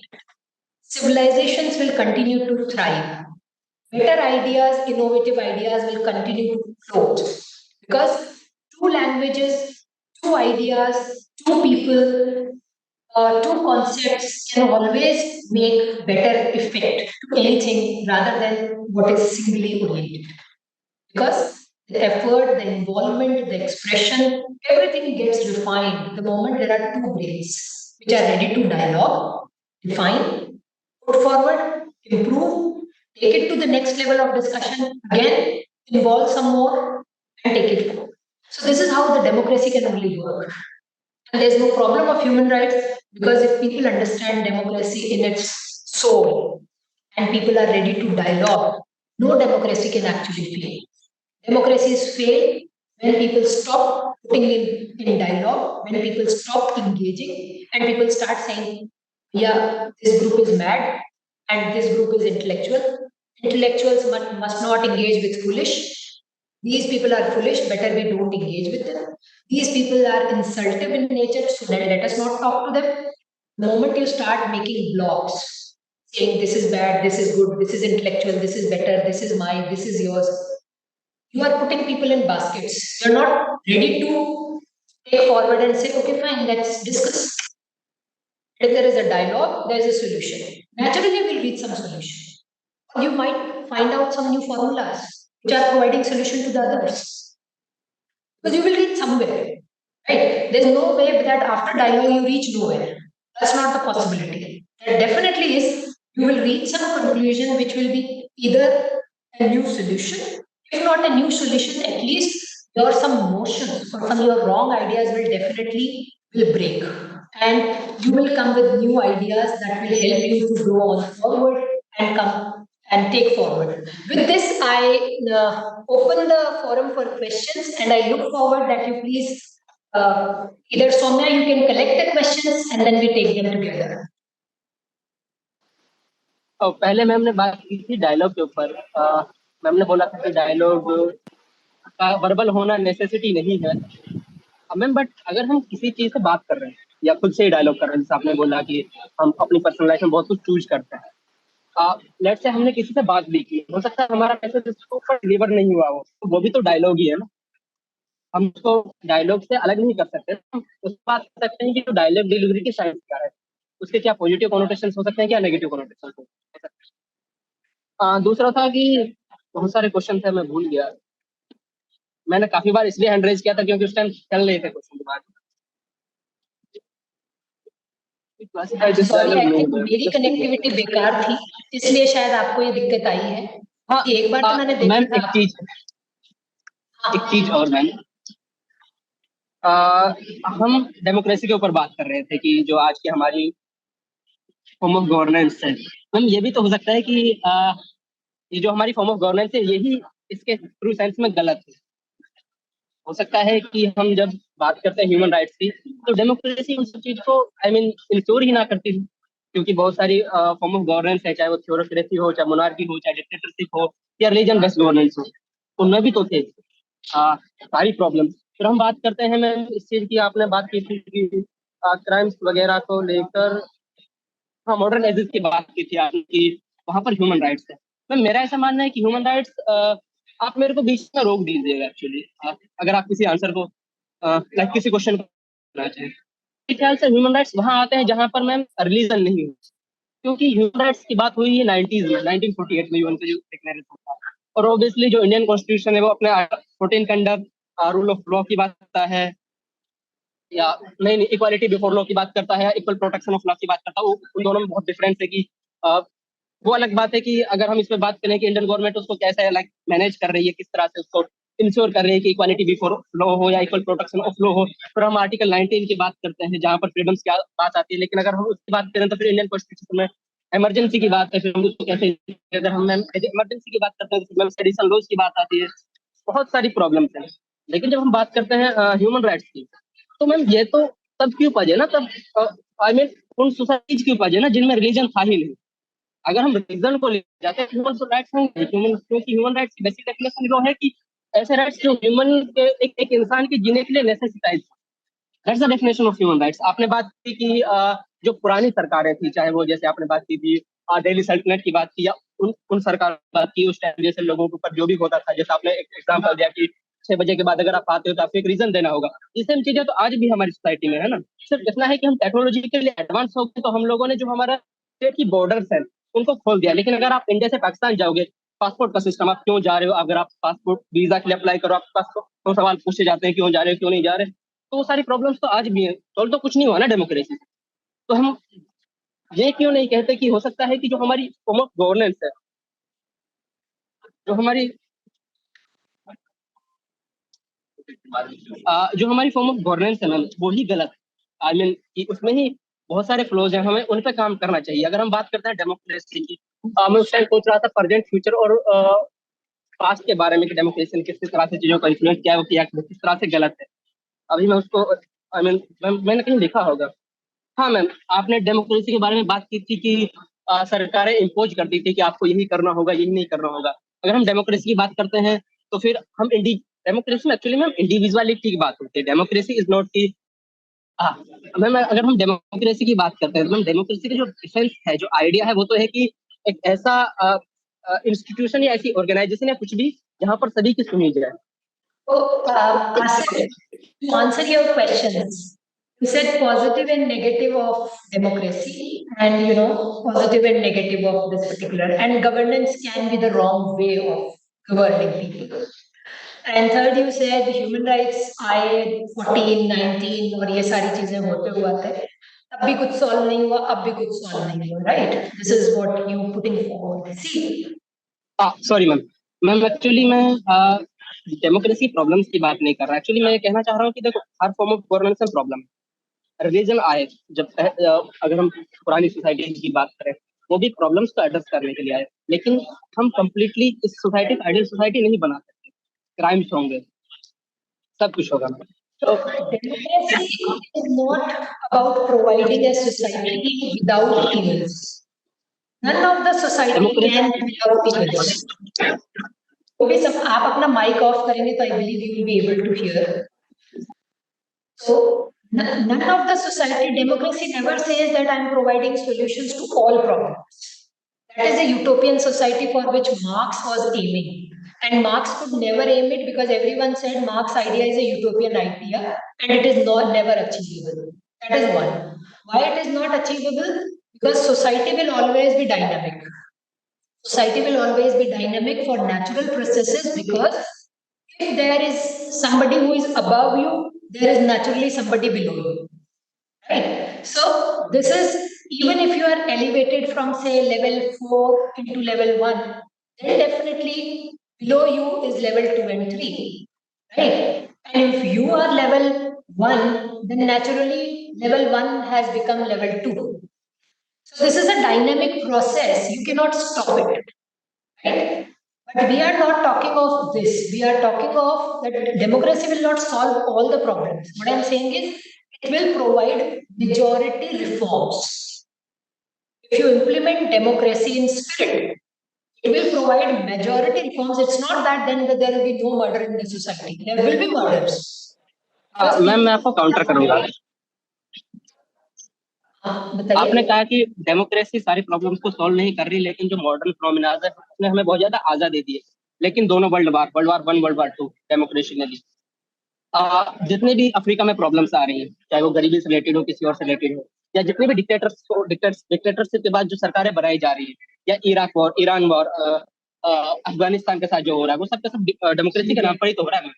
Democracy को तो एक tool बना के आगे पेश किया जा रहा है। We are providing you this and this. This is what I तो said आप in कैसे the कह end. सकते हैं? ये तो मैंने लेकिन लास्ट में कहा, I think you missed the idea that when I said human rights is the Western concept that has been labeled on the others. Similarly, democracy was naturally working into the Asian societies, and the democracy now, what the West is trying to portray forward, is something by which they are trying to tell all the others that you are Orient. If you remember, I used the word Orient in my lecture. And if you relate with all the examples that I gave around the Orient, is that because by saying that your democracy is not a world form of government, where I said, you know, an illiterate, a rickshawala is also having the equal vote what a professor is having, what a doctor is having, what a scientist is having, then where is democracy? Is democracy failing or becoming? Right? This is what I said. But Western societies are able to manage its democracy because of certain essential elements. And what is that element? Is that they are failing on the economic frontier majorly. And what is that economic frontier? Because they don't allow people to control the property. The problem with the Indian society is they allow person to control the property.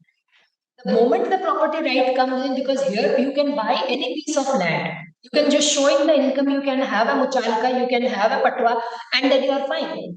But you cannot do the same thing in America and others. What you can do is you can buy it for the time being when you are alive and you are living. Right? And the moment with you, right?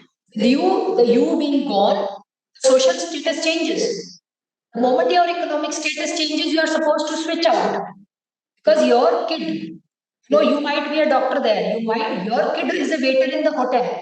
So he will not get to live into the, you know, house which a doctor was ready to pay the taxes for. This kid has to go into the area where he can afford to pay the taxes of a house where, you know, the economic group of his people is living. Right. So there are multiple problems. That what I'm saying is the problems which now coming with the Asian societies and failing into Asian continents, democracy ka failure. It's not only here, it's also into the Europe, it's also in America. But their failure is not visible because they are not engaging in the way the population of this country is engaging. People have professional freedom. There you have the regulation, the state provides you things. And you are just one tool who is working into it. You are not the owner of the thing. Here the problem is owner. If you have a slaughterhouse, you are owner of the slaughterhouse, you are running it. So in order to procure the raw material, to secure the raw material, to do the processing of the, everything is your job. Because you know the moment my karkhana is shut down, I'm not going to earn. But there, that is not the tension. Because everything is for the state. You are telling the state, this is my area, and the state will promote you. Okay, fine, go ahead. They are not bothered, you know, what kind of workforce is coming into your slaughterhouse and what kind of workforce is going in another slaughterhouse. But they are just concerned when state is getting the tax. India is not that kind of situation. India is the one who owns the thing. State is not ensuring, state is just saying, you earn more, you do more, you secure more, you enjoy more, right? But there the problems are different. So therefore the democracy cannot provide solutions to everything. Democracy can only be the facilitator, but democracy only works. What I'm trying to say, the question of human right, the question of working democracy only happens when the people are ready to dialogue with each other. Dialogue out of your comfort zone and discuss in the verses of what. Right? We must not discuss to counter each other, but we must discuss to understand. Therefore, the dialogue, the difference between a dialogue and argument exists. Argument is you want to prove I am right. Dialogue is let us understand what is correct. And correct is not correct for you and me. Correct is correct for all. Right? You must not kill somebody. You must not do it. Right? That is how if we start dialoguing it on you, you might come to the conclusion, no, you must kill the criminals. Fine, you must kill the criminals. Then what criminals shall be killed? The ones who will engage into the crime of the body shall be killed. Okay, fine. Then what is wrong? You might have, done a bodily crime by just, taking away somebody's, earring, and might the person has lost his ear in that. Right आपने किसी के कान को खींचा और उसमें उसका कान पूरा खत्म हो गया अब आप उसमें क्या मर्डर दे देंगे उसे कौन से वाले को मर्डर दिया जाए which is bodily and then you say what is more पेट में चाकू मारना ज्यादा है या कान छीन लेना ज्यादा है उसकी परमानेंट इम्पेरिटी हो गई the wound of the stomach might refill but might the wound of the ear will never fill he might become deaf forever so which is graver right? So democracy is not what I'm saying is its solution. Democracy is workable form of government. It is workable because people get space to express themselves. The moment you get space to express, you must not express yourself in the argumentative form. You must express yourself to dialogue, to reach the conclusions, to get a correct version of the things rather than just doing the dialogue for the sake of the argument. Right? This is what I'm saying. And as far as positive and negative is concerned, there is no way which is best way. Right? अब ये तो वो बहस हुई कि you should be rearing a cow or you should be rearing a goat. So I have my all the in for goat. Easy to maintain, small animal, wherever you can accommodate, eats less of mess, no bathing requirement, no water requirement, less of the requirement, milk both the times, sufficiently good milk for dengue also. In dengue, you can profit also. Sell the milk for 1,000 rupees per kg. You will earn good money. Everything is there. You tell me you keep a cow, I will say, no, it's messy. And there will be others who will say, no, the cow is better. More the milk, more the ghee, more the things. So, there's nothing which is the solution. There's no the solution to any situation. Solutions will only come in when you interpret the situation accordingly, right? And see what is best possible. I hope I answered your questions. I don't know. If not, thanks for your patience.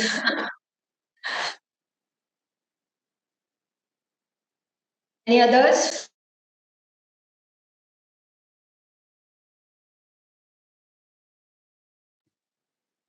Yes, ma'am, I have questions. Hello, ma'am. Good evening.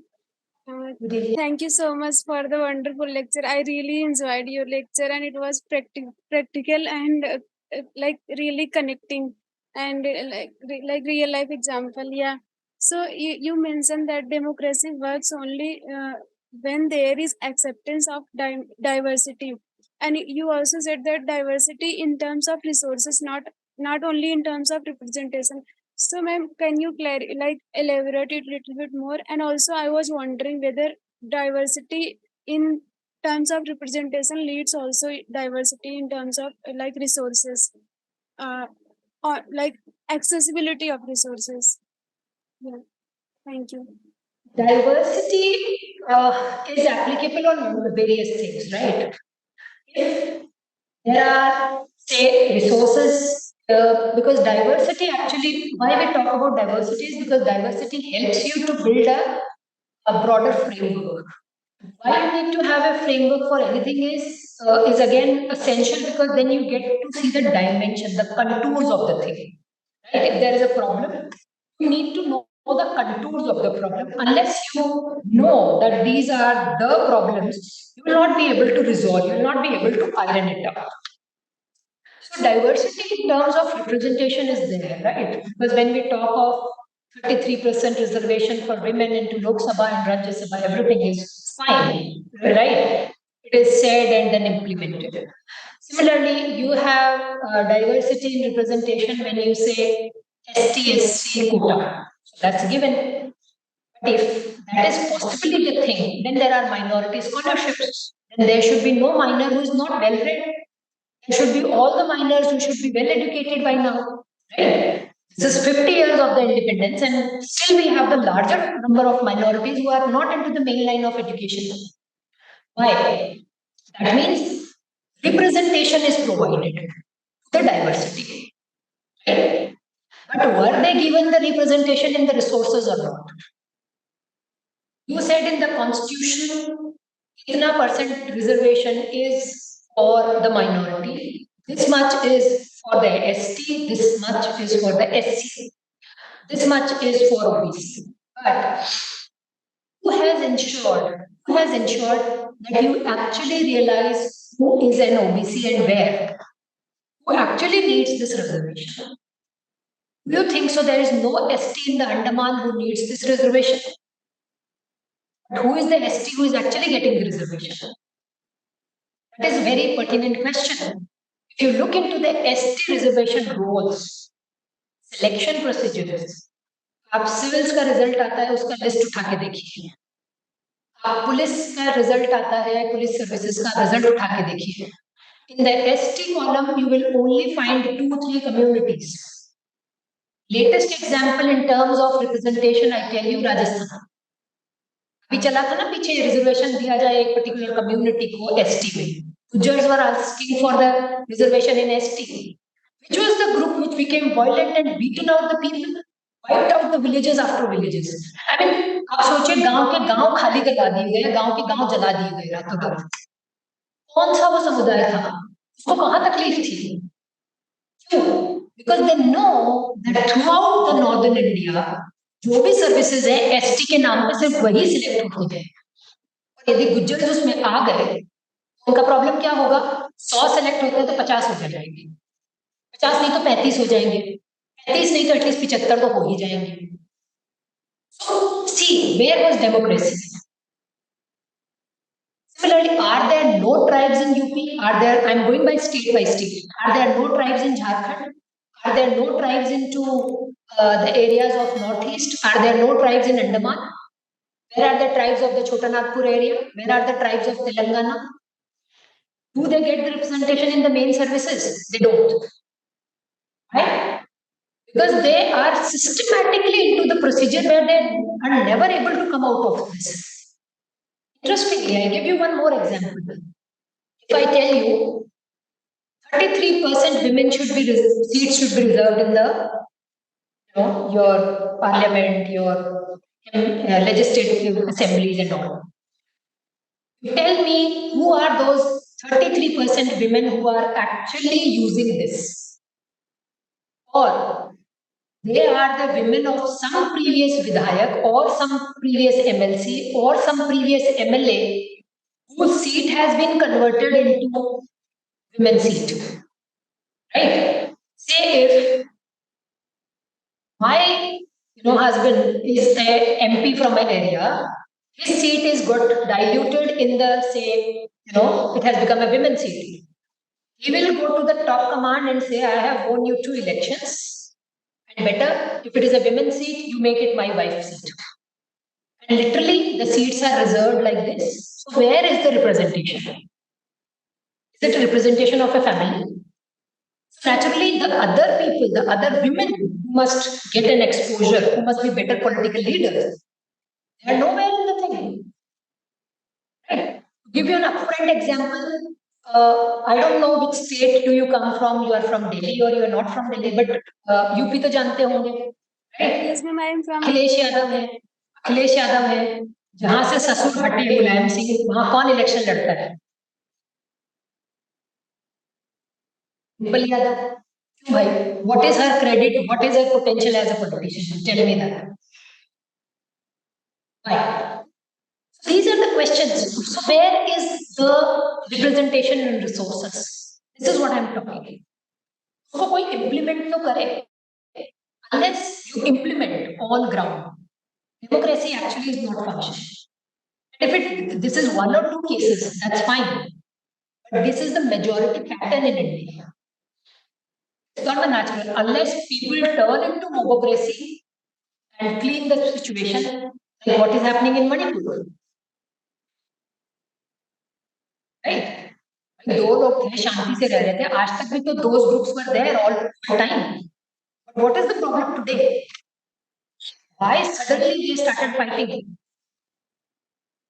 Because somebody is not finding situational placing into the resources. Right? Zikra, I think you have a question. You have raised your hand. I hope I answered your question, Uma. Yes, ma'am. Yes, ma'am. Thank you so much. My pleasure. Vikr's question is, what are the ethical considerations surrounding the use of force? And May I read it? Sorry, thank you. Thanks for reading. But yeah, so Zikra, you said what are the ethical considerations that are surrounding, ethical considerations. So in terms of ethics, if I say ethics is something that each state has tried to evolve as per their requirements. All the ethics of all the societies actually evolved as per the times. Ethics have been always changing. Right? There is something called the Greek ethic. There is Roman ethics. There is, the American ethics. There is Indian ethics. There is, your Buddhist ethics, your Jainism ethics. So everything will have some ethics because that is what they want you to follow in order to be correct on the path. But as far as ethical considerations in application of force and military intervention in terms of promoting democracy and human rights is concerned, I believe many of the states have been doing it neutrally, but mainly there is nothing to protect the democracy. The ethical consideration has never come into being. What has always come into being is use of the force by the state in order to sabotage particular kind of groups. Right? So if I say racism have a long history, still racism is a major problem. But why racism is a major problem even today, even when people have been talking of human rights, UNO and everything, why racism is a problem, be it Australia, America, London, racism is all across. And this is because necessarily the training part in terms of ethics is only something that we do superficially. Back home, people still train their people or their kids or their others in the name of their information and cultural superiority. The moment there is sufficient economic circulation, right, the cultural superiority will naturally step in. This is a historical process. Whatever you might do, once you will reach an economic zenith, after that you are destined to fall. You must have heard the S shape of economics, right? Demand and supply will always reach to a point where supply will be highest, and after a point of reaching highest, the supply will drastically drop. Right? Why it drops? Because reaching that zenith of economic, zenith, the societies will naturally engage into cultural superiority because their tummies are full. Their cupboards are full of clothes. They have sufficient resources, and now what to do? Obviously, so they engage into expanding their cultural setup. But where the cultural setup doesn't expand, it doesn't expand into the areas, say the Mughal India. It was the time of economic zenith, but there was cultural superiority of within the circles. You cannot prove your cultural superiority beyond the state. State said whatever cultural superiority you have, better you manage in your home. Rajput superiority continues to be maintained into the Rajput households. Similarly, the Persian superiority continued to be maintained into Persian households. Right? The Afghans continued to maintain their Afghaniship into their circles, but there was no way by which one can come out and say, I will impose my superiority over you, because the state never supported it. But now, what is the problem? The state silently gives the messages. You have seen this situation when there was Donald Trump in America, that people started attacking the blacks, right? The Afro Americans, they started attacking those nationals. Why? Because they knew that Donald Trump is somebody who promotes a particular kind of thing, and therefore the police people who also go by the same kind of idea, they will support us. So we'll do the crime, we'll get away from the crime. Because there are naturally like-minded people, no? Psychophancies work together. In the same way, there is no application and there is no ethical consideration, because the state will always have the ethical consideration fully protected. The state will say if we are murdering, if we are slaughtering somebody's head off, we are chopping off the head of somebody for punishing in the name of something, we have ethical considerations for the same. Like people in the areas of, you can say, Central Asia, there are many countries where the people are actually, they are put onto the, those chaurahas and they are killed by stone petri if they do particular kind of crime. Right? So it is justified. The state has justified it somehow. But even when people are attacking on the sovereignty of the country, they are doing bomb blasts, they are killing innocent people. There are the states who will not be able to educate those people. There will not be states who will not put those people into, hang till death. They will not give them death penalties. Why? Because they will say there is a moral, ethical consideration that we have followed, being in the name of democracy historically. So we cannot kill it. So the use of military and force is something that the state defines ethical. State define these things because they are very abstract. There's no fixed definition of ethics. Ethics definition is worked for people in general. When you live in the common societies, you might develop some consensus, say, okay, we will rear the dogs in the society. Some might come and say, okay, dogs will not be fed. So there the ethical consideration changes. One ethical consideration is stray dogs hai, society mein rahenge, they will protect us. Another group comes, if they become dominant, they said if you feed the stray dogs, they will attacking, they will continue to reproduce, there will be more stray dogs, they will kill our children, they will harm us, all kind of things. So where is the dog has nothing to prove. He was doing nothing there, he is doing nothing here, but the ethical considerations are grown. In the same way, the military thing is there. The state applies the military to control a particular situation where they think there is ethical issue. Unless the state thinks it's an ethical issue, they don't. Right? So this is how the states have been, and the states do this as per the requirement of their, you can say, the hanging political careers. Did I answer your question, Zigra? Okay. Thank you everyone for joining. Thank you so much, Manisha ma'am, for this session. It was very insightful. So now we can end the session. It's 5 minutes. Okay. Right. Thank you, Soumya. Thank you. And I Thank again you. thank Thank your you. platform for considering me. Thank you very Yes. much.